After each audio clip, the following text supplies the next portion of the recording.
Good morning, everyone. Thank you for joining us. Just a little housekeeping before we get started. Participants are requested to keep their audios and videos off throughout the event so to avoid streaming errors. If you have any questions, you can post them into the chat box that will be taken at the end of the session. We request your cooperation in conducting this virtual event smoothly. The best way to find yourself is to lose yourself in the service of others. A very good morning to everyone present here. I, Sejal Lange, core member of NSS Shivaji College, would like to extend a warm welcome to our esteemed chief guest, Vijaypal Baghel sir, our respected principal, Dr. Shivkumar Sahdev sir, NSS convener, Dr. Ruchira Dhingra ma'am, respected teachers, fellow members, and participants from different colleges to the online annual fest of NSS Shivaji College, Nishkam 2021.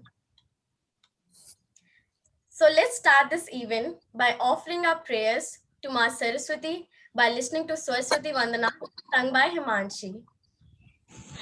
शारदे माँ हे शारदे माँ अज्ञानता से हमें तार दे माँ हे शारदे माँ हे शारदे माँ अज्ञानता से हमें तार दे माँ तू स्वर की देवी है संगीत तुझसे हर शब्द तेरा है हर गीत तुझसे तू स्वर की देवी है संगीत तुझसे हर शब्द तेरा है हर गीत तुझसे हम हैं अकेले हम हैं अधूरे तेरी शरण में हमें प्यार दे माँ हे शारदे माँ हे शारदे माँ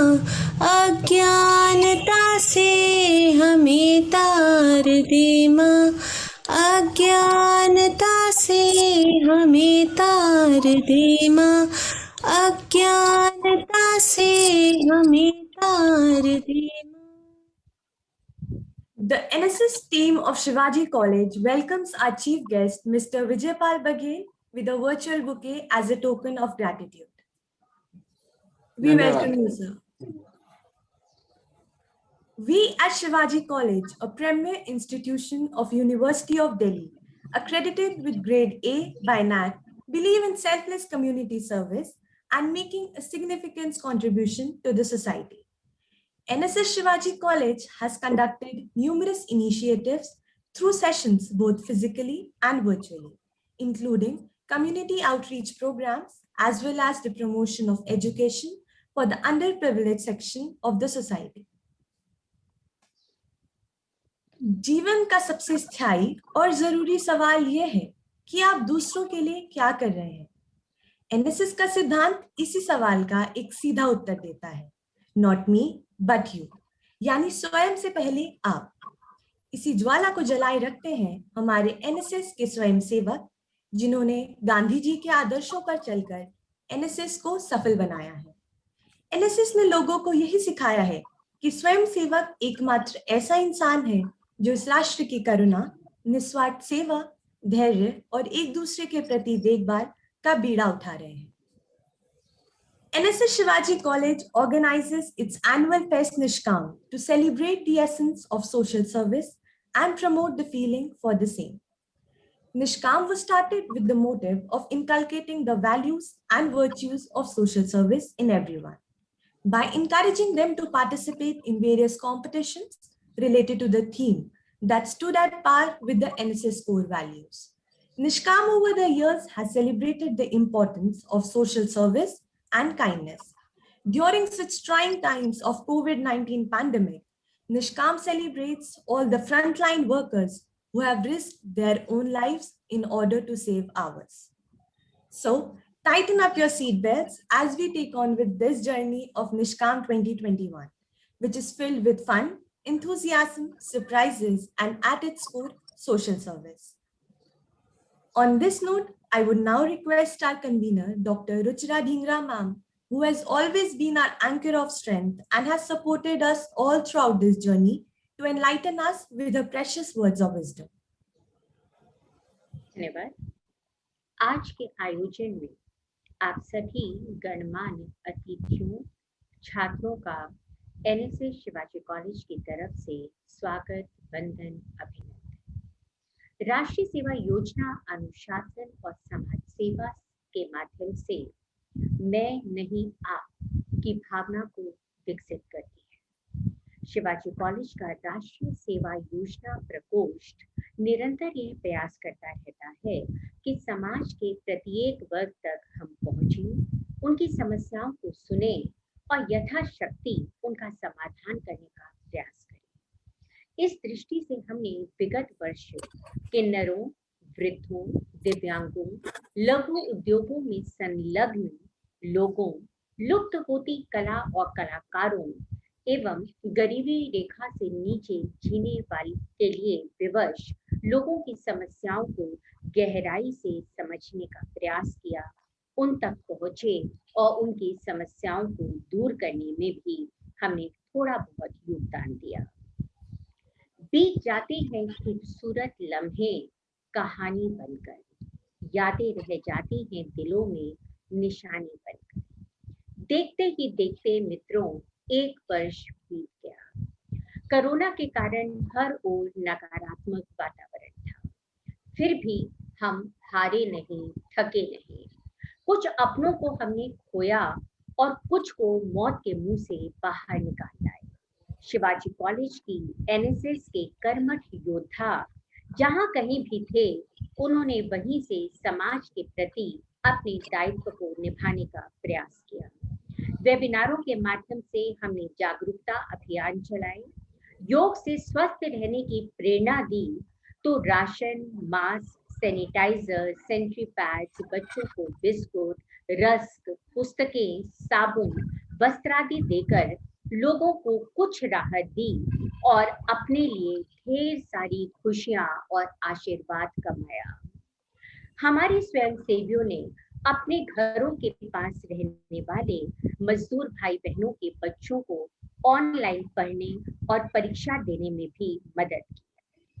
ऐसा करते समय हम ये कभी नहीं भूले कि देनदार कोई और है, भेजत है दिन रैन, लोक भरम हम पर करे, याते नीचे नैन।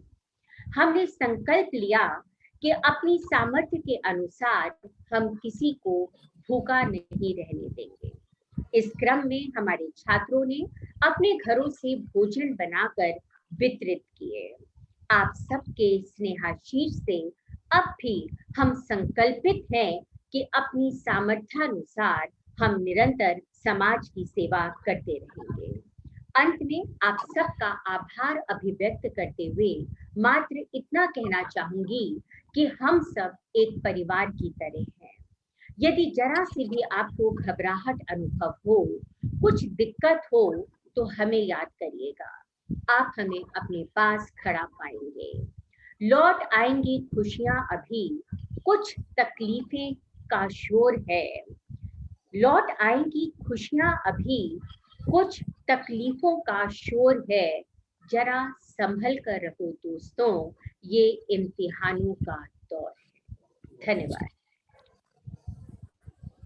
Thank you so much, ma'am, for such thoughtful words.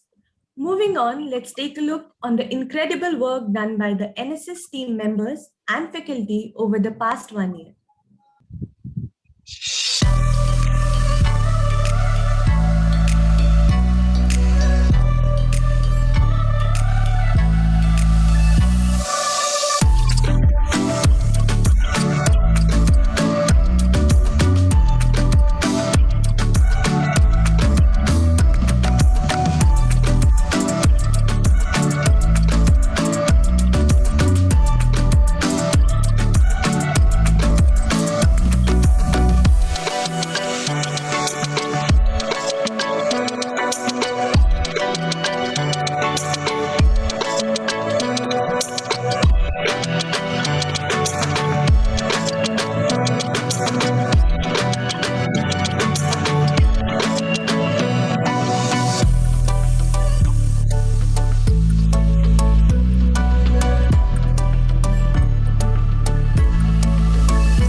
हम सभी इस कथन से वाकिफ हैं कि खुद में वह परिवर्तन लाओ जो तुम दूसरों में देखना चाहते हो।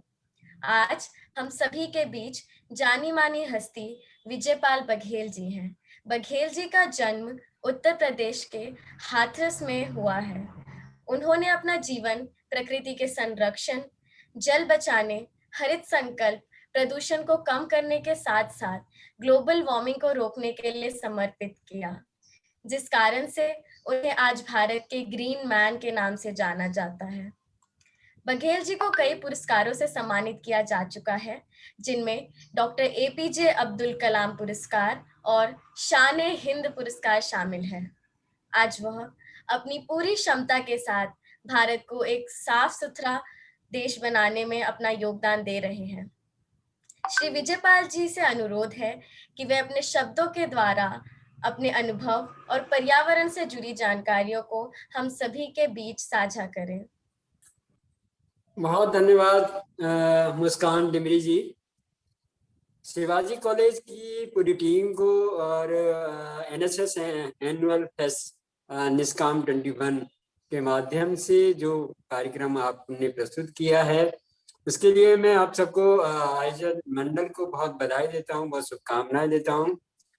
कॉलेज की आदरणीय प्रिंसिपल शिव कुमार जी सहदेव, डॉक्टर शिव कुमार जी सहदेव को मैं नमन करता हूँ। कार्यक्रम अधिकारी डॉक्टर रुचिरा धिंगरा जी, जिनके प्रयासों से मैं आज आपसे रूबरू हो पा रहा हूँ, मैं उनका भी बहुत आभारी हूँ।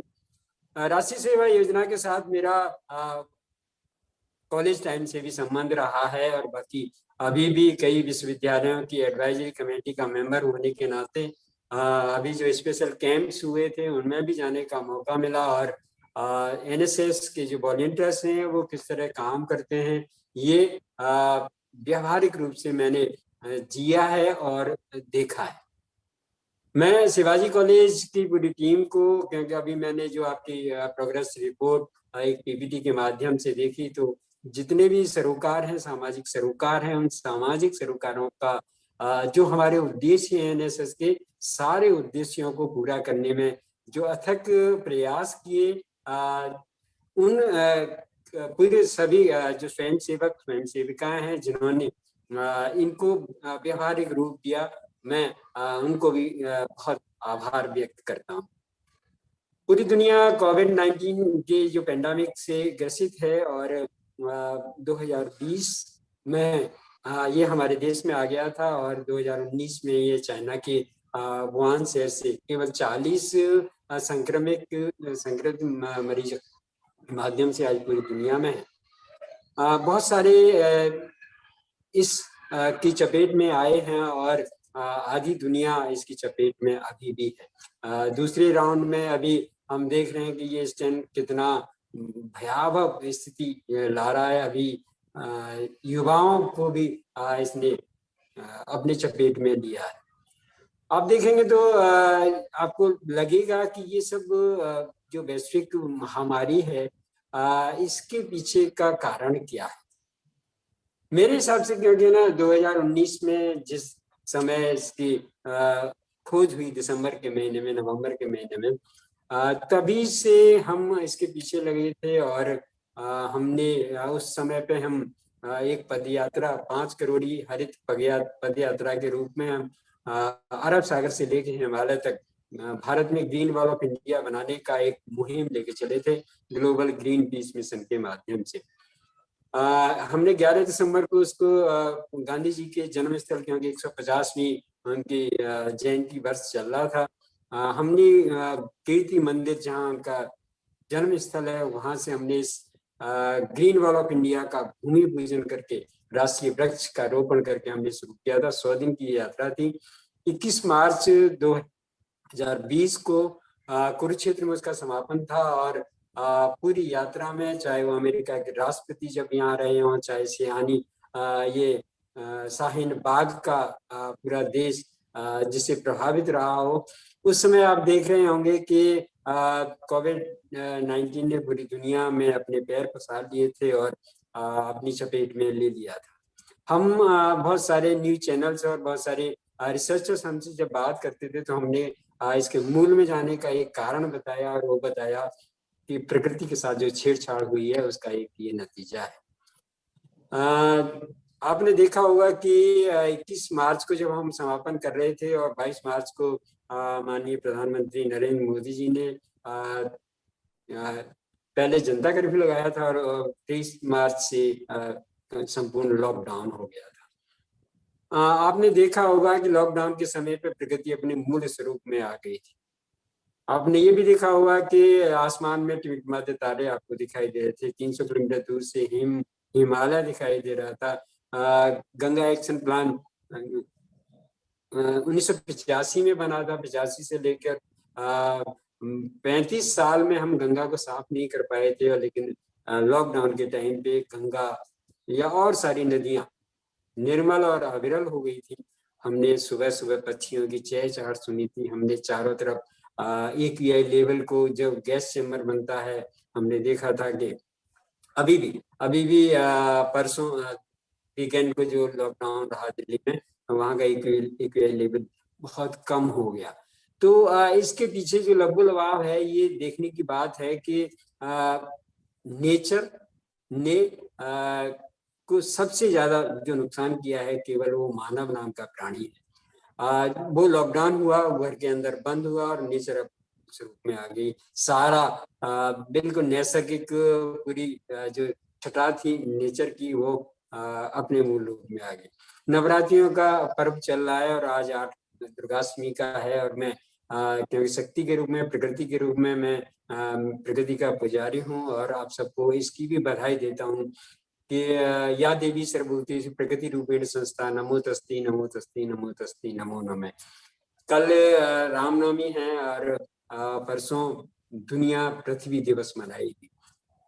22 अप्रैल को दुनिया अर्थ डे के रूप में मनाती है और धरती माँ की पूजा करती है, धरती माँ को बचाने की संकल्प लेती है।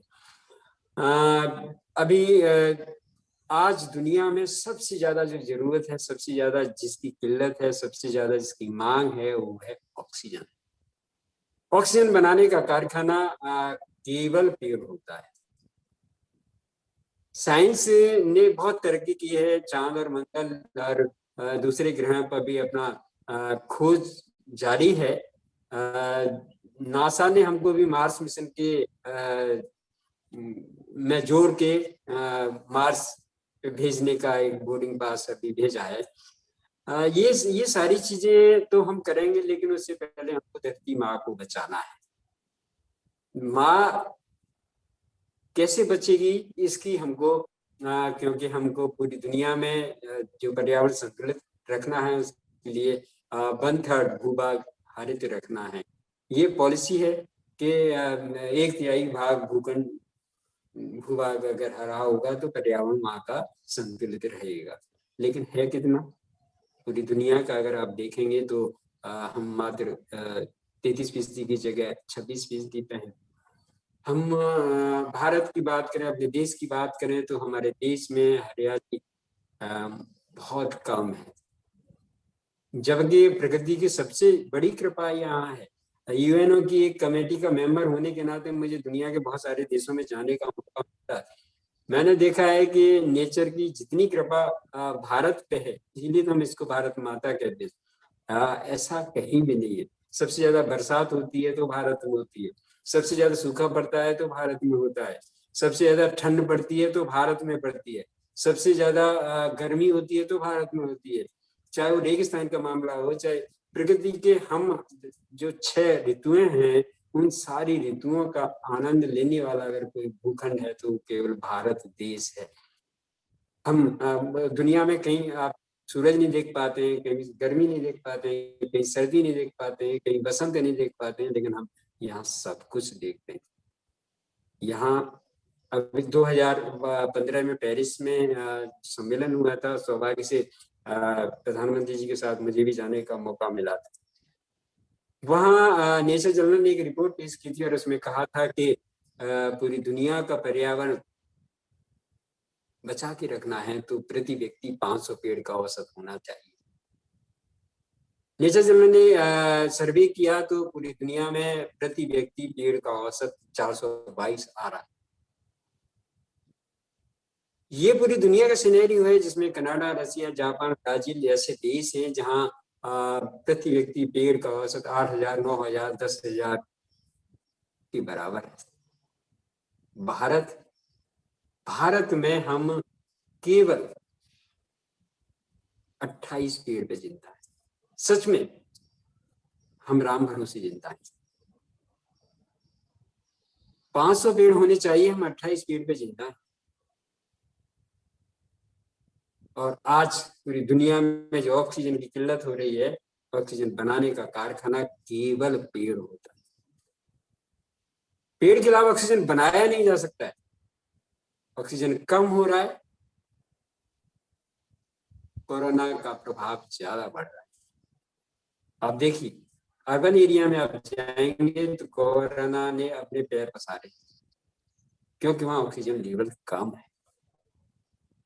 रूरल में जाएंगे, भारत के रूरल में कहीं भी आप चले जाइए, वहां कोरोना का कोई इफेक्ट अभी नहीं दिखाई दे रहा।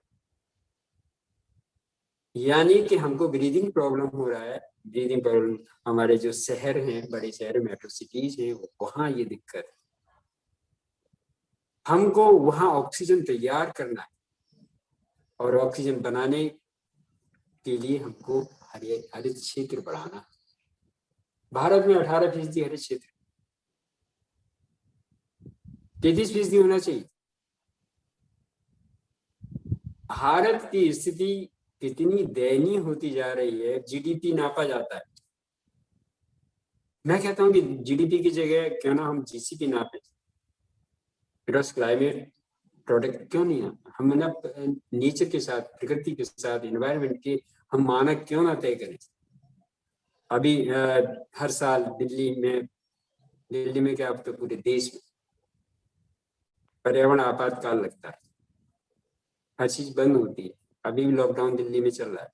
मैं हरिद्वार में, यहाँ वो स्थिति नहीं है। यहाँ के एक लेवल, मैं जब दिल्ली से देहरादून पहुंचा था तो दिल्ली में मैंने 333, 334 एक लेवल छोड़ा था। देहरादून पहुंचते पहुंचते वो 99 पे आ गया। हरिद्वार पहुंचते पहुंचते वो अभी 82 है। ये जो स्थिति है, ये स्थिति कोरोना जिसका है, कोरोना के लिए हमें ऑक्सीजन बढ़ाना होगा। और ऑक्सीजन बनाने का कारखाना में पीछे भी कह चुका हूँ, ऑक्सीजन बनाने का कारखाना केवल पेड़ होता है। लॉकडाउन चल रहा है, दिल्ली में लॉकडाउन चल रहा है। संडे का AQI लेवल बहुत कम हो गया था, कल खुला इतना ज्यादा हो गया, आज फिर गिरावट। गैस चैम्बर बनता है, ये क्यों, कैसे इसके पीछे अभी COP14 जो हुआ था, भारत ने होस्ट किया था। 153 देश इसमें रहे थे। यही दिल्ली के बराबर में ग्रेटर नोएडा में वो कार्यक्रम था। मुझे भी वहां उस कार्यक्रम में अक्टूबर 2019 की बात है, मुझे भी रहने का मौका मिला था। वहां जितने पार्टिसिपेंट से सबसे पूछा गया था UN की तरफ से कि भारत में अगर यहाँ गैस चैम्बर ना बने, यहाँ पर्यावरण आपातकाल ना लगे, यहाँ का पर्यावरण अनुकूल रहे, उसके लिए कोई एक उपाय बताइए। सभी से पूछा गया था, सभी के सजेशन लिए गए थे, हमने भी दिया था। हमने एक लाइन में अपना जो सुझाव दिया, हमने कहा जैसे कि अफ्रीका में सारा डेजर्ट की डस्ट को रोकने के लिए ग्रेट वॉल बनाया गया था, वैसे ही क्यों ना भारत में एक ग्रीन वॉल बना दी जाए। क्योंकि वेस्टर्न डिस्टर्बेंस की वजह से यहाँ गैस चैम्बर बनता है, यहाँ एनवायरमेंटल इमरजेंसी लगाई जाती है। 2016 से पहले ये स्थिति नहीं थी। 2016 तक अरावली जो दुनिया की सबसे पुरानी पर्वतमाला है, वो पूरे जो अफगानिस्तान और वेस्टर्न जो डिस्टर्बेंस, जो हवाओं के साथ जो धूल आती थी, आंधियां आती थी, उसके साथ मोटे पार्टिकल्स आते थे PM 2.5, तो अब नापने लगा है PM 10 को भी वो शोधने का काम करते। हमने कहा था कि एक ग्रीन वॉल ऑफ इंडिया बना दी जाए, और ग्रीन वॉल ऑफ इंडिया जब बन जाएगी जो वो वेस्टर्न डिस्टर्बेंस रुक जाएगा, जो डस्ट है उस डस्ट को वहां रोका जाएगा, तो यहाँ नहीं आएगी और हम पुराने अपने उसमें आ जाएंगे। वो सुझाव हमारा यूएन ने जब कंसीडर किया, और प्रधानमंत्री उस कार्यक्रम में जब मौजूद थे, और प्रधानमंत्री ने अपने स्पीच में उसको जब ले लिया और कहा कि वो पूरा कॉन्टिनेंटल ग्रेट वॉल बना पाया नहीं बना पाया 2007 से लेकर अब तक, लेकिन भारत बनाएगा अकेला। बात हो गई होने के बाद फिर भारत सरकार हमारे पीछे लग गई, तुमने ये जो सुझाव दिया है इसको कैसे इम्प्लीमेंट करना है, कैसे इसको इसका DPR बनना है। हमारी कई मीटिंग्स हुई डिपार्टमेंट के साथ, सरकार के साथ। हमने कहा कि क्यों ना हम अरावली के पश्चिम साइड में इसको एक ग्रीन वॉल ऑफ इंडिया जो बनाना का जो संकल्पना है उसको पूरा करें। बात शुरू हो गई, सरकार ने सहमति दे दी, सरकार ने कहा कि ठीक है हम ग्रीन वॉल ऑफ इंडिया बनाएंगे, और वो पोरबंदर से लेकर पानीपत तक सरकार सहमति दे दी। 11 दिसंबर को पूरी दुनिया पर्वत दिवस मनाती है, और दुनिया की धरती का सबसे पुराना पर्वतमाला अरावली। हमने 11 दिसंबर को हमने इतना ठान लिया कि हमने कहा हम भूमि पूजन करेंगे ग्रीन वॉल ऑफ इंडिया का। अरब सागर से लेकर और हिमालय की तलहटी तक हम इसको एक ग्रीन कॉरिडोर बनाने की जो भारत सरकार ने भी सहमति दी है, इसको हम भूमि पूजन करेंगे, और भूमि पूजन करेंगे राष्ट्रीय वृक्ष का। 11 दिसंबर को हमने पोरबंदर गांधी जी के जन्म स्थल कीर्ति मंदिर पे हमने राष्ट्रीय वृक्ष रोपित किया, और हर दिन हम चले, और 1600 किलोमीटर की हमारी पदयात्रा, 5 करोड़ कदम 21 मार्च को यानी कि विश्व वानिकी दिवस वाले दिन हमने कुछ क्षेत्र में उसका समापन किया।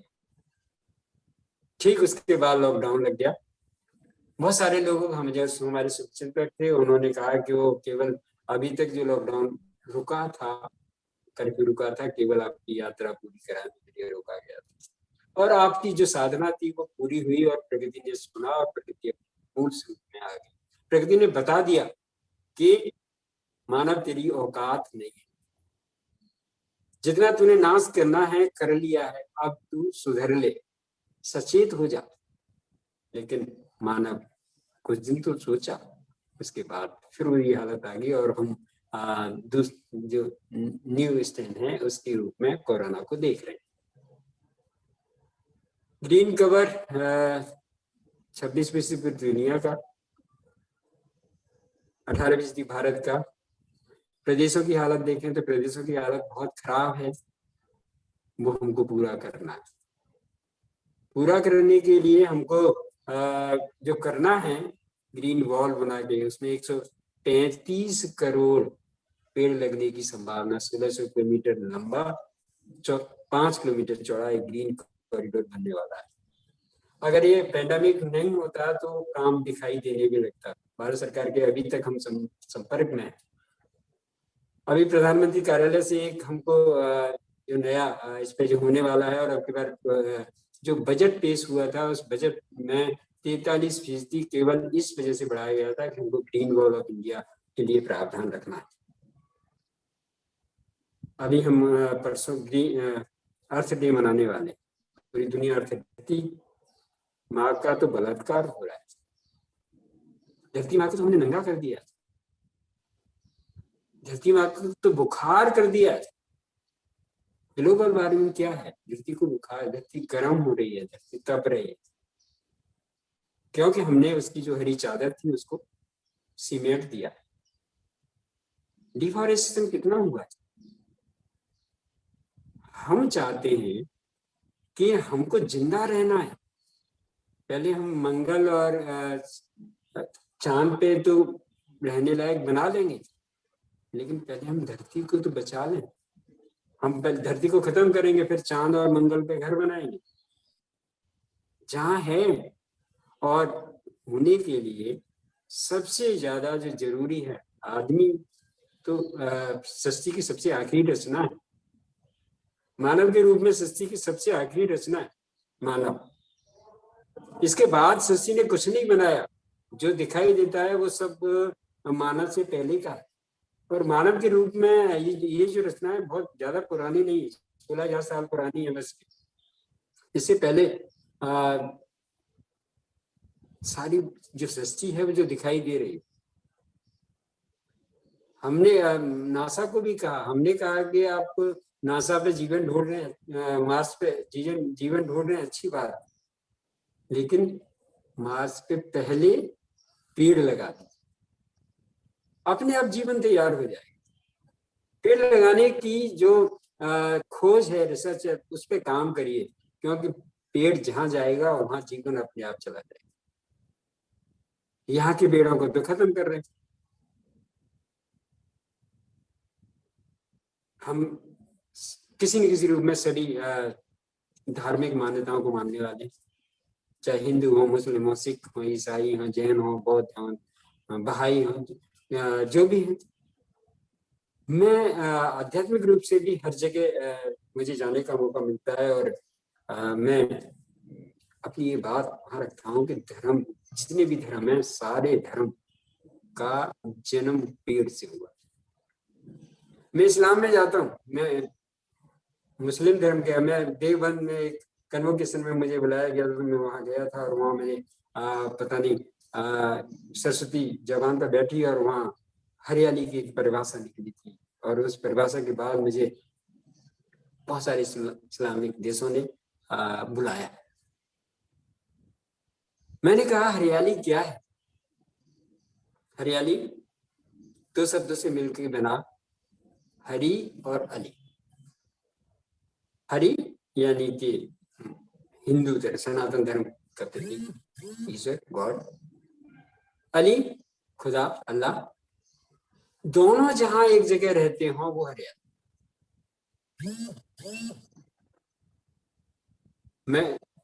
मैंने तीर्थंकर वाटिका बनवाने का एक कॉन्सेप्ट दिया जैन धर्म को। मैंने कहा कि हमारे 24 तीर्थंकर हैं, स्वामी ऋषभनाथ से लेकर भगवान महावीर तक। सभी जो तीर्थंकर हैं वो, उनके केवली ज्ञान उनको मिला केवली वृक्ष के नीचे। केवली वृक्ष 24 को मिला देंगे तो तीर्थंकर वाटिका बन जाएगा। बहुत जगह तीर्थंकर वाटिका बना। मैंने बोधि वृक्ष की चर्चा करके बौद्ध धर्म में जाता हूँ। मैंने रीठा साहब और बेर साहब और पीपल, नानक पीपल, इनके लिए मैं इनके यहाँ जाता हूँ, सिख धर्म के। क्रिसमस डे मनाया जाता है, मैं हर बार बुलाया जाता हूँ कहीं के बड़े आयोजन में, तो वहाँ मैं यही बात कहता हूँ कि आप यानी ये प्लास्टिक किया या आर्टिफिशियल क्रिसमस ट्री की पूजा क्यों करते हैं?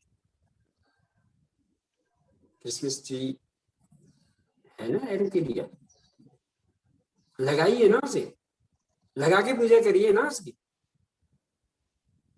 जितने भी धर्म है, हिंदू, मुस्लिम, सिख, ईसाई, जैन, बौद्ध, पारसी, बहाई, ये सारे धर्मों का जो उत्पत्ति है, सृजन है, वो पेड़ से हुआ है। अगर ये पेड़ नहीं होते, अगर बोधि वृक्ष नहीं होता तो बौद्ध धर्म होता है क्या? केवली वृक्ष नहीं होते तो जैन धर्म होता है क्या? खजूर और ये पेड़ नहीं होते तो इस्लाम होता है क्या? सनातन धर्म पीपल की पूजा करता है। सनातन धर्म तो सारे वृक्ष वनस्पतियों की पूजा करता है। सभी क्योंकि हम जो धार्मिक गुरु हैं, आध्यात्मिक गुरु हैं, हम सभी के साथ सबसे निवेदन करते हैं कि आप सारी अपनी जो परंपराएं उनको मनवाइए, लेकिन जो मूल है, जो मौलिक है, जहां से हमारी ये परंपराओं ने जन्म लिया है, क्यों ना हम उसको करें। स्वीकारता है, सभी स्वीकार भी कर रहे हैं।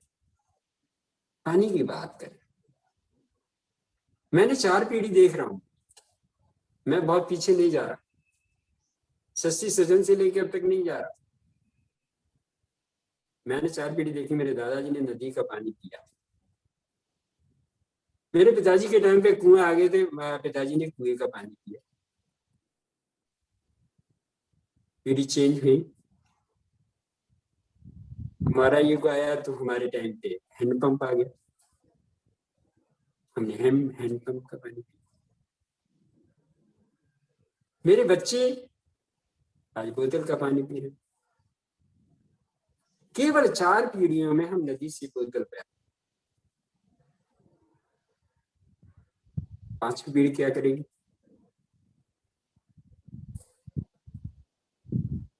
कहाँ जाएगी? सोचने की बात 2015 की मैं बात करता हूँ। मोदी जी ने 26 मई को शपथ ली, सरकार बनाई 2014 में। तभी से ये सोचने जाने लगा, तैयारी होने लगी कि हम अब की बार अपने राष्ट्रीय पर्व में, क्योंकि स्वतंत्रता दिवस आता है उसमें प्रधानमंत्री झंडा फहराते, लेकिन हमारा जो गणतंत्र दिवस आता है वहाँ हम किसी बड़े मेहमान को, अच्छे मेहमान को, विदेशी मेहमान को बुलाते, जो परंपरा है। तभी से तैयारी होने लगी कि हम अब की बार किसको बुलाएं। कोशिश की गई कि दुनिया के सबसे ताकतवर आदमी को बुलाया जाए।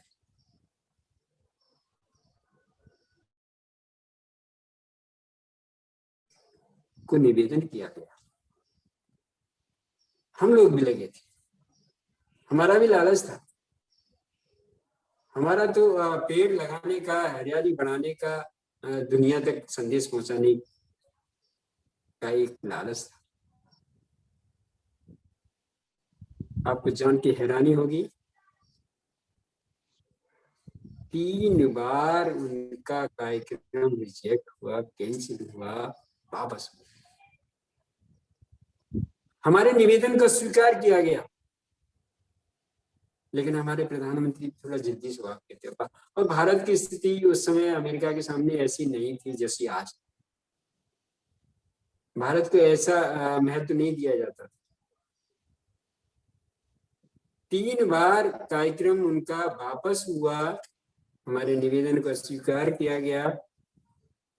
आपको जान के हैरानी होगी, अमेरिकन एजेंसीज पे नोट शीट जो लिखती थी, इसमें लिख के आता था कि भारत का ऑक्सीजन लेवल कम होने की वजह से हमारा राष्ट्रपति नहीं जा सकता। सब जानते हैं हम वायुमंडल में 21% ऑक्सीजन होनी चाहिए, लेकिन है क्या? अगर 21% ऑक्सीजन जहां हो जाएगी वहां कोरोना नहीं जाएगा, कोविड-19 का असर नहीं रहेगा।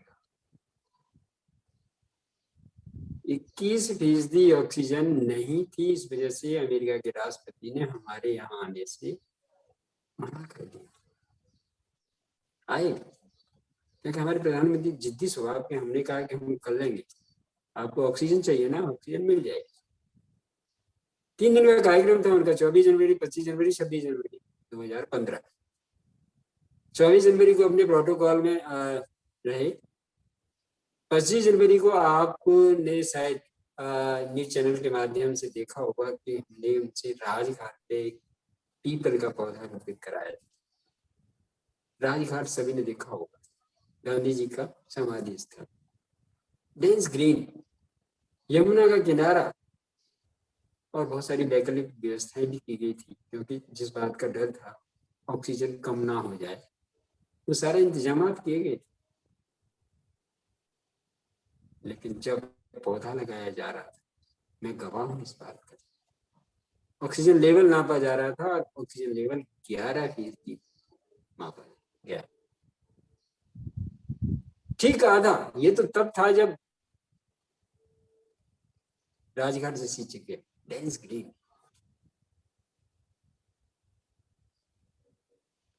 अभी भी देखेंगे तो ऑक्सीजन का लेवल उतना है, उतने से कम है।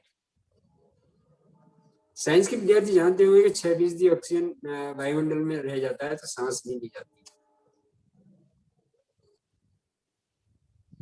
ये यही बात नहीं। जब बराक ओबामा साहब जब वापस चले गए थे तो वहां की मीडिया ने इस बात को अपने ढंग से कि भारत जाके हमारे राष्ट्रपति की उम्र 6 दिन घटा दिया, सीधा कैलकुलेशन, 3 दिन का कार्यक्रम, आधी ऑक्सीजन, 6 दिन उम्र घटा दी। ये ऑक्सीजन बनाने का कारखाना जैसे बताया कि केवल पेड़ है, इस पेड़ लगेंगे, केवल लगाने नहीं, बचेंगे। एनएसएस का भी एक बहुत बड़ा आयोजन, क्योंकि एनएसएस के जो वॉलंटियर्स हैं वो पर्यावरण बचाने के लिए, पानी बचाने के लिए, पॉलीथीन का बहिष्कार करने के लिए ये सारे इनको काम दिए गए हैं। और एनएसएस की यूनिट्स अपने आप इन कामों को लेती भी है, क्योंकि उनको पता है कि ये प्रकृति की सेवा ही राष्ट्र की नहीं, धरती माँ की सेवा है। अभी आपको जान के हैरानी होगी कि हम आजाद हुए या हमारे संविधान को लागू हुए, हम 70 साल हमने निकाल दिए। 70 साल पहले जब हमारा राष्ट्रगान घोषित हुआ था, राष्ट्र ध्वज घोषित हुआ था, राष्ट्रीय गीत घोषित हुआ था, राष्ट्रीय पक्षी घोषित हुआ था, उसी समय राष्ट्रीय वृक्ष की भी घोषणा। मैं हर जगह जाता हूँ, यूनिवर्सिटी जाता हूँ, जहां भी जाता हूँ मैं ये सवाल जरूर करता हूँ, छोटे स्कूल में भी बच्चों से सवाल जरूर करता हूँ कि हमारे राष्ट्रीय वृक्ष का नाम क्या है।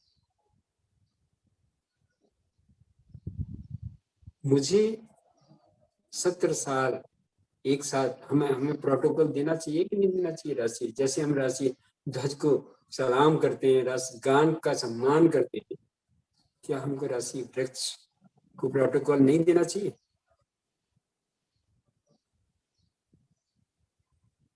हमारे राष्ट्रीय वृक्ष का नाम नहीं जान पाए, हमारे युवा पीढ़ी नहीं जानती, नई पीढ़ी जानने लगी। आप सब लोग मेरे इस सवाल का जवाब भी दे सकते हैं और मुझे अच्छा लगेगा कि सही जवाब आएगा, क्योंकि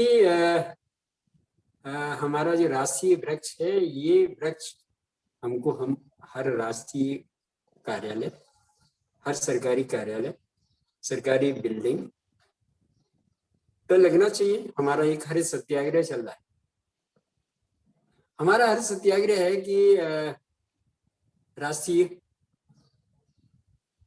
वृक्ष को राष्ट्रीय ध्वज के साथ अनिवार्यता हो जाए।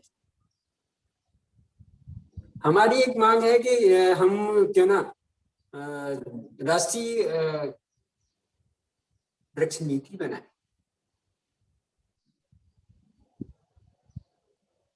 हमारा कहना है क्यों ना वृक्ष गणना हो, क्यों ना हम एक राष्ट्रीय नीति के तहत जो हमारी वन भूमि है, जो डिक्लेयर वन भूमि है, उस वन भूमि का हम भूमि हस्तांतरण गैर वानिकी कार्य के लिए नहीं करना चाहिए। ये हमारा हरित सत्याग्रह चल रहा है। हम 700 से 900 से ज्यादा तो हमारे यूएनओ की तरफ से डिक्लेयर्ड स्पेशल डेज है, हम हर तरह का दिन मनाते हैं, लेकिन सबसे ज्यादा जरूरी अगर कोई है तो वो पेड़ है। यूएन को हमने प्रपोजल दिया, हमने कहा हम राष्ट्रीय वृक्ष दिवस, अंतरराष्ट्रीय वृक्ष दिवस क्यों नहीं मनाते। हमारे पास कई सारे उनकी तरफ से क्वेरीज आई कि हम बहुत सारे पर्यावरण से जुड़े सारे दिवस मनाते हैं। हमने ना उनको काउंटर किया, हमने कहा कि आप फादर डे मनाते हैं, अब मदर डे मनाते हैं, अब सिस्टर डे मनाते हैं, अब संडे मनाते हैं, हर तरह के दिन मनाते हैं, फैमिली डे मनाते हैं। फैमिली डे क्यों मनाते हैं भाई? पर्यावरण केवल पेड़ तो नहीं है, पर्यावरण तो पानी भी है, पर्यावरण तो आबो हवा पूरा है। पेड़ ही सारी चीजों का जनक है। जैसे तैसे करके पिछले साल यूएन ने हमारी इस बात को स्वीकार किया कि अंतर्राष्ट्रीय वृक्ष दिवस मनाया जाना चाहिए। अब उन्होंने हमारे ऊपर कह दिया कि आप कौन सा दिन मनाया जाना चाहिए। हमने कई सारे रियल स्टोरीज, एक ब्राजील की रियल स्टोरी है, एक आपने हमारे यहाँ जो चिपको मूवमेंट था उसकी रियल स्टोरी हमने भेजी, और हमने कहा कि दुनिया में ऐसा कोई उदाहरण नहीं है कि पेड़ बचाने के लिए 363 लोगों ने बलिदान दिया। जिस दिन वो बलिदान दिया हो उनकी स्मृति में क्या हम उस दिन को अंतर्राष्ट्रीय वृक्ष दिवस नहीं मना सकते? 23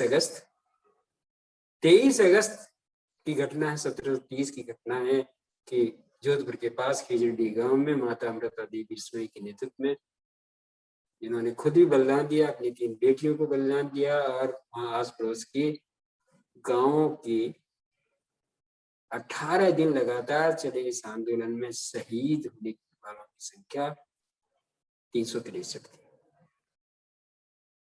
उस दिन को क्यों ना हम वृक्ष दिवस उनकी स्मृति में मनाएं? ये चल रहा है, कई देशों ने सहमति दे दी है, यूएन तक हम इसको भेज रहे हैं। मैं आप सबसे भी ये निवेदन करता हूं कि आप भी अपनी तरफ से एक अपील करें। भारत सरकार से हमारी बात चल रही है, लोकसभा समिति के सामने पूरे देश में 23 अगस्त को वृक्ष दिवस मनाया जाए। राजस्थान में मनाया जाना शुरू हो गया है, कई और प्रांतों में मनाया जाना शुरू हो गया है, कुछ अपने तरीके से संस्थाएं मनाना शुरू कर दी हैं। एनएसएस भी 23 अगस्त को वृक्ष दिवस मनाती, पिछले साल मनाया है, इस बार भी मनाया जाना चाहिए, जोर जोर से मनाया जाना चाहिए। इस तरह की ये कोविड-19 की दिक्कत नहीं होती तो हम ये 2-3 मुद्दे चाहे ग्रीन वॉल ऑफ इंडिया को हम अब तक दिखाने लायक ले आते। हम कैसे भी अंतर्राष्ट्रीय वृक्ष दिवस घोषित करा लेते। हमें अपने जन्मदिन पे, हमारा मिशन 125 करोड़ एक चल रहा है, और उसमें 2011 की जनगणना के माध्यम से 125 करोड़ की जनसंख्या अब तो 130 भी पार कर गई है। हमारा कहना साल में एक दिन तो आता है ना जन्मदिन। अरे कुछ नहीं कर सकते तो एक पौधा लगा सकते। एक आदमी एक पौधा लगाएगा तो 125 करोड़ मिशन पूरा हो जाएगा, और यहाँ का जो जलवायु, जो ग्लोबल वार्मिंग की जो समस्या है वो अपने आप दूर हो जाएगी। आप सब लोगों को भी संकल्प लेना। आज आपका एनुअल डे है। एनुअल डे मतलब वार्षिक दिवस है। वार्षिक दिवस का मतलब एक विशेष दिन है, और इस विशेष दिन को ताजा रखने के लिए, इसकी यादें ताजा रखने के लिए आपको पौधा लगाना है। आज के दिन के नाम जितने भी हमारे साथ जुड़े हैं उनमें आज किसी का जन्मदिन होगा, वो जरूर पौधा लगाए। सोचें कि हम बिना खाना खाए 10 से 15 दिन जिंदा रह सकते हैं, बिना पानी के भी 10 से 15 दिन जिंदा रह सकते हैं, बिना मकान के रह सकते हैं, बिना कपड़े के रह सकते हैं, बिना वाहन के रह सकते हैं, बिना पैसे के रह सकते हैं, लेकिन नहीं रह सकते सबसे ज्यादा जरूरी अगर कोई है तो वो सांस, जिसकी पूरी दुनिया में चर्चा होती। हर 3 सेकंड के बाद हम सांस लेते, और सांस कहाँ से आता है ये आपको पहले पता लग गया। आप जानते, सब जानते सांस कहाँ से मिलता है। पेड़ के अलावा सांस बनाने का कारखाना है ना होगा। जल, वायु, पानी भी नहीं बनाया जा सकता, लेकिन पूरी पृथ्वी पर 70% पानी है। पानी का इंतजाम तो आदमी बड़ा खुरापाती दिमाग है ना, वो कर लेगा। जैसे इजराइल है, आइलैंड, वहाँ पानी नहीं है, समुद्र के पानी को उसने ट्रीट किया और सारा कुछ चल रहा है। और एक हमारे प्रधानमंत्री जब इजराइल गए थे तो उन्होंने एक पूरी लेबोरेटरी जो समुद्र के पानी को ट्रीट पीने लायक बनाने का काम करती है वो गिफ्ट की थी। उन्होंने ये गुजरात में BSF को उसको गाड़ी को दे दिया था, पूरी लेबोरेटरी एक गाड़ी में। पानी का इंतजाम तो कर लेगा, लेकिन सांस का इंतजाम नहीं कर सकता। सांस केवल पेड़ से बनाई जा सकती है। पेड़ कम हो रहा है, 3 सेकंड के बाद सांस लेता है। सोते में, जागते में, बीमारी में, अच्छे में, भले में, हर तरह अंतिम सांस तक, पहली सांस से अंतिम सांस तक अगर डोर बंदी होती है तो केवल सांस के साथ बंदी होती है। 24 घंटे जिंदा रहना है तो उनको 22,000 बार सांस लेना है। 22,000 बार सांस लेने में हमको 16 से 20 किलो ऑक्सीजन लेना है। ऑक्सीजन का रेट क्या है अभी आप देख रहे हैं ना। आज जितना ऑक्सीजन का रेट है, अभी एक कोविड-19 में एक बहुत बड़े उद्योगपति जर्मन के एडमिट हुए, पॉजिटिव हो गए थे। 7 दिन उनका इलाज चला, बहुत मोटा बिल बना। बिल पे करने के बाद जब वो काउंटर से हटे, वो पीछे से आवाज आई होटल मैनेजमेंट की तरफ से, सर एक छोटा सा बिल बाकी है। बिल उनके हाथ में दिया गया और हाथ में लेके उन्होंने पढ़ा। पढ़ने के बाद बहुत रोई। हॉस्पिटल मैनेजमेंट बड़ा परेशान हो गया। उन्होंने कहा जी नहीं देना है तो मत दीजिए, आप परेशान मत होइए। उन्होंने कहा कि नहीं, मैं इसके लिए नहीं रो रहा हूँ, मुझे पीड़ा इस बात की नहीं है। मुझे पीड़ा इस बात की है कि मैं इतना बड़ा बिल मैंने 7 दिन का पे किया है, तो ये तो छोटा सा बिल है। पीड़ा इस बात की है कि ये ऑक्सीजन का बिल है। मेरी इतनी उम्र है, इस उम्र में मैंने अब तक कितनी सांस ली हो, मैंने नेचर को प्यार दिया। क्या हमको 30 सेकंड के बाद जो सांस लेनी है उसका इंतजाम नहीं करना चाहिए? हम खाने का इंतजाम खुद करते हैं, पीने का इंतजाम खुद करते हैं, रहने का इंतजाम खुद करते हैं, आने जाने का इंतजाम खुद करते हैं, हर चीज का इंतजाम हम खुद करते हैं ना। सांस का इंतजाम कौन करेगा? NSS के ऊपर बड़ी जिम्मेदारी है, युवाओं के कंधे पे बड़ी जिम्मेदारी है कि अगली पीढ़ी के लिए अगर कोई छोड़ के जाना है तो हमें काम आएंगे क्या सर?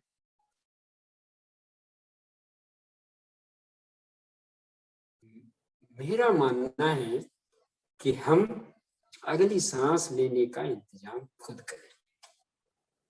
जितने भी ऑक्सीजन आते हम किसी को गिफ्ट देते हैं, मैं तो कन्यादान भी देता हूं तो पौधा देता हूं,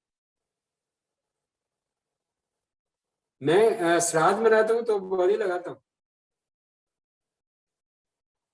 क्योंकि स्मृति है।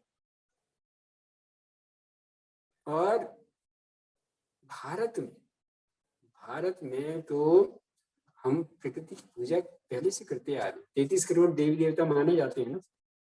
कहाँ से आए थे ये, कब गणना हुई थी? आज पूरी दुनिया की आबादी 7-7.5 अरब है, भारत 130 करोड़ पे। 1951 की जनगणना देखें तो हम 36 करोड़ थे, दुनिया की आबादी 2 अरब थी। 1901 की जनगणना देखें तो हम 27 करोड़ थे, दुनिया की आबादी 1.5 अरब थी। और पीछे जाएं तो हम 200-300 साल पहले जाएंगे तो हम 33 करोड़ की संख्या से बहुत नीचे होंगे मानव के रूप में। लेकिन 33 करोड़ की कब, वो क्या था? वो सृष्टि का बनाया हुआ हर, चाहे वो जीव है निर्जीव, हर घटक को, फीमेल है तो देवी, मेल है तो देवता का नाम देते हैं, और हम पूजा करते हैं। सबसे छोटा जीव चींटी माना जाता है ना, पूजते हैं। सबसे बड़ा जीव हाथी माना जाता है ना, पूजते हैं। सांप, बिल्ली, उल्लू, ऐसा कोई जीव है जिसकी पूजा नहीं करते? कुत्ते की पूजा करते। पूजा करने का मतलब हमारे जो पूर्वज थे वो बड़े वैज्ञानिक दृष्टि वाले थे। उन्होंने इस सृष्टि को बचाने का काम।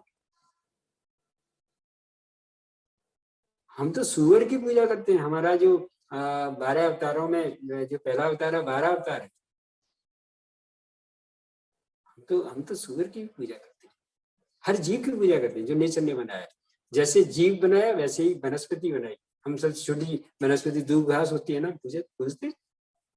सबसे बड़ा पेड़ बरगद का पेड़ होता है, हम पूजते हैं। बीच में कभी आंवला नवमी मनाते हैं, कभी कुछ मनाते हैं, पेड़ों के त्योहार मनाते हैं।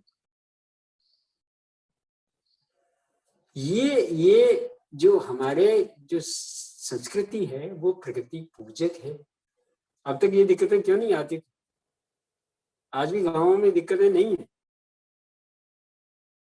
क्योंकि हम एडवांस, हम पश्चिमी सभ्यता के पीछे दौड़ने के आदी से हो गए। हम खादी पे लौट के आ रहे हैं ना, हम रोटी पे आ रहे हैं ना, साग पे आ रहे हैं ना लौट के। अब आप कहीं चाहे बड़ी 5 स्टार में चले जाइए, आपको रोटी ढूंढने वाला मिल जाएगा, साग, सरसों का साग ढूंढने वाला मिल जाएगा।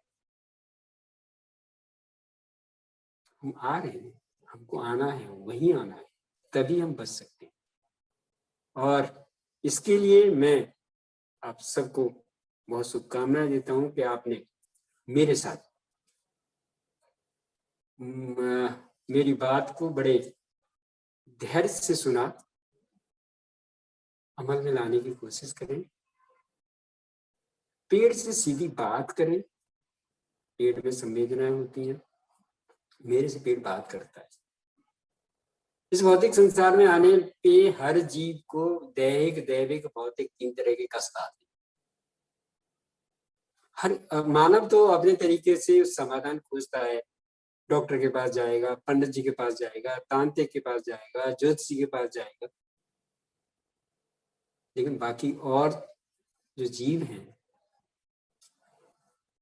नेचर उसका खुद ख्याल करती है। ये मानव जिनके पास अपनी समस्याओं का समाधान लेके जाता है, वो आपसे फीस लेगा, वो आपसे शुल्क लेगा, आपसे दक्षिणा के रूप में लेगा, किसी रूप में लेगा, वो आपसे लेगा, लेकिन गारंटी देगा क्या? गारंटी तो नहीं देता ना कोई। मैं गारंटी देता हूं कि आप अपनी समस्या का, अपनी याचना का आप किसी पेड़ के साथ शेयर कर दीजिए। आप कितने डिप्रेशन में, आप पेड़ से लिपट जाइए। आप कितनी गुस्सा आ रही है, आप पेड़ से लिपट जाइए। आप कितने परेशान हैं, आप पेड़ के सामने जाके अपने वेदना व्यक्त कर दीजिए। नहीं तो आप सुबह से ही, कल सुबह से आप एक नियम बना लें कि घर से जब भी निकले कोई पेड़ दिखाई दे तो उसको आप प्रणाम कर दें।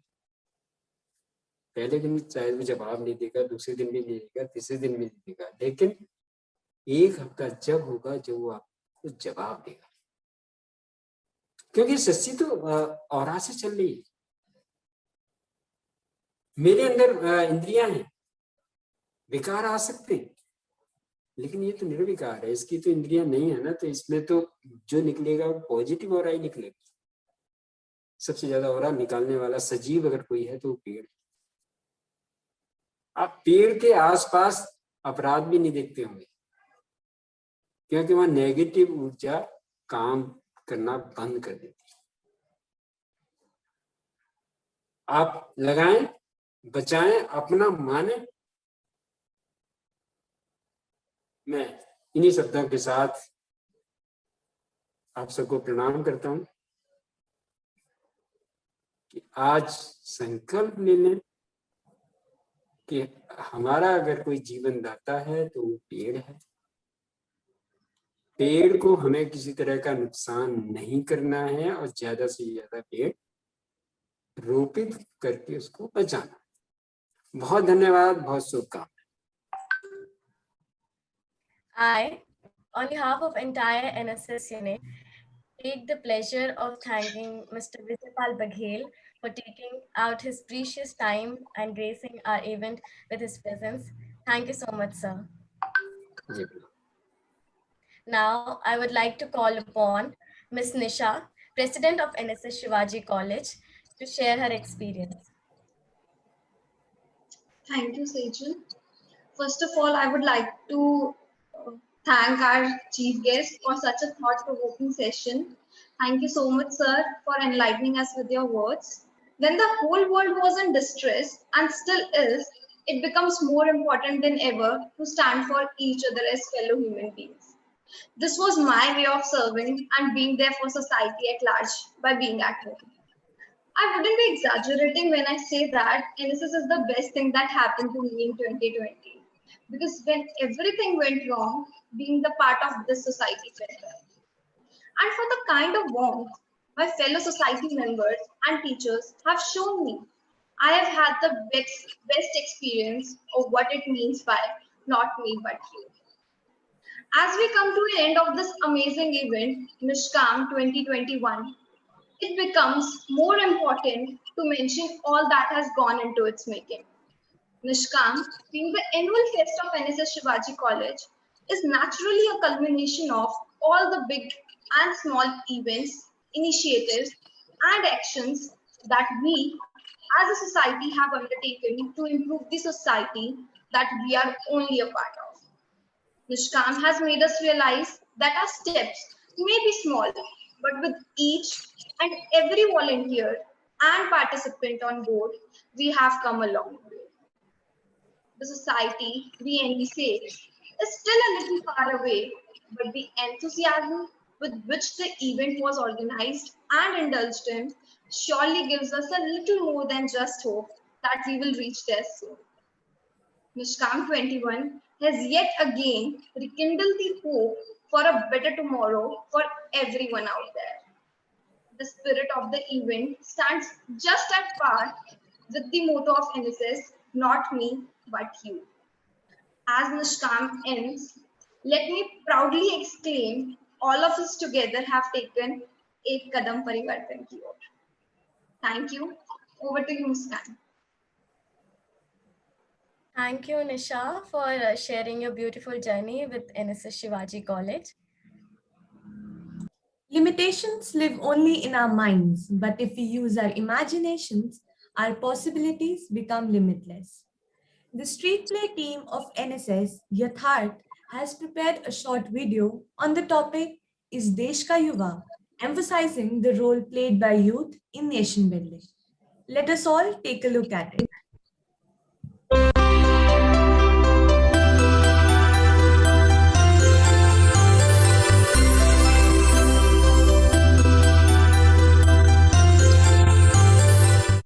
पहचान मेरे युवाओं की है आज कराना दिल से, देखो कैसे पलट डाली देश की काया अपने हाथों से। जहाँ कभी काटे जाते थे सूत मेहनती हाथों से, आज वहीं पे चीजें बनती हैं उद्योगों में तेज लहर की रफ्तारों से। पतंजलि ने जहाँ योग सिखाया, भूल बैठा था जिसे समाज, उसी युवा ने फिर से सिखाया योग से बनाना जीवन आसान। माँ बाप तो होते हैं भगवान का रूप, यह सुना करते हैं, पर साथी भी बन जाते हैं, यह आज जाना हमने है। रखी जहाँ बन जाया करती थी लोगों के जलन का कारण, आज का युवा सीख जाता है दूसरों की खुशी को अपनी खुशी बनाने का उदाहरण। जहाँ सिनेमा हुआ करता था मनोरंजन का एक जरिया, आज बनकर उभरा है जैसे एक ज्ञान का दरिया। सती सावित्री नामों से जाने जाने वाली हूँ, आज खुद की पहचान बनाई है। जिसे कुछ ना समझता था समाज, आज उसकी अहमियत सबको समझ में आई है। सपने डॉक्टर इंजीनियर बनने के दिखाए जाते थे कभी, आज खुद का कुछ शुरू करने का जज्बा जाग आया है कहीं। भूल गए थे लोग अपने रिवाज अपने संस्कारों को, आज फिर से गूंज सुनाई पड़ती है होली दिवाली की हर घर के दरवाजों से।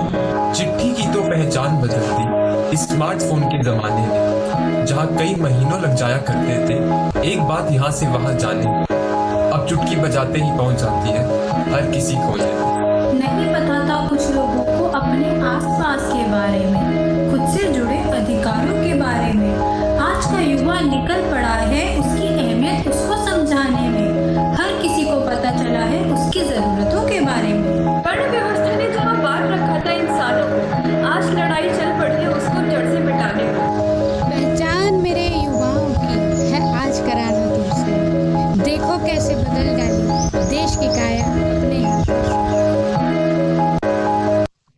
That was a very beautiful video. Under Nishkam 2021, 3 competitions were organized and were held online, keeping in mind the safety of all participants in this unprecedented COVID times. We got an enthusiastic response over the participation, and I would like to congratulate all the participants for their hard work and determinations. We have the results ready for the competitions. To begin with, Kalakriti, the art competition, for which the theme was Seva Parmodhar. The event was judged by Ms. Vanita Chadha ma'am and Dr. Chavi Sharma ma'am from Department of Commerce. The third position is secured by Astha Singh from Shivaji College. The second position is secured by Nishita Yadav from Shivaji College. And the winner of Kalakriti is Deepak Ram Khushwaha from Sharda UKL School of Art. Thank you so much all for such beautiful portraits and drawings. Moving on with our next competition. Dasta, the story writing competition. For Hindi category, the theme was Samajik Sangharsh Ki Ladai. The event was judged by Dr. Vikas Sharma sir from Department of Hindi. The winner for Hindi story writing competition is Pooja Yadav from Motilal Nehru College. For English category, the theme was Fighting the Social Enigma. The event was judged by Dr. Antara ma'am from Department of English. The winner of Dasta English story writing competition is Viraj from Dayal Singh College. I congratulate all the winners for their amazing writing skills. Moving on, we have Vyangya, the meme making competition, for which the theme was Transforming Society Through Social Services. The event was judged by Dr. Richa Arora ma'am from Department of Chemistry and Dr. Virat Joli sir from Department of Environmental Sciences. The third position is secured by Vidhant Singhania, student of Motilal Nehru College. The second position is secured by Himanshu Duhun, student of Shivaji College. And the winner of the meme making competition is Siddharth Karkoti, student of Rajdhani College.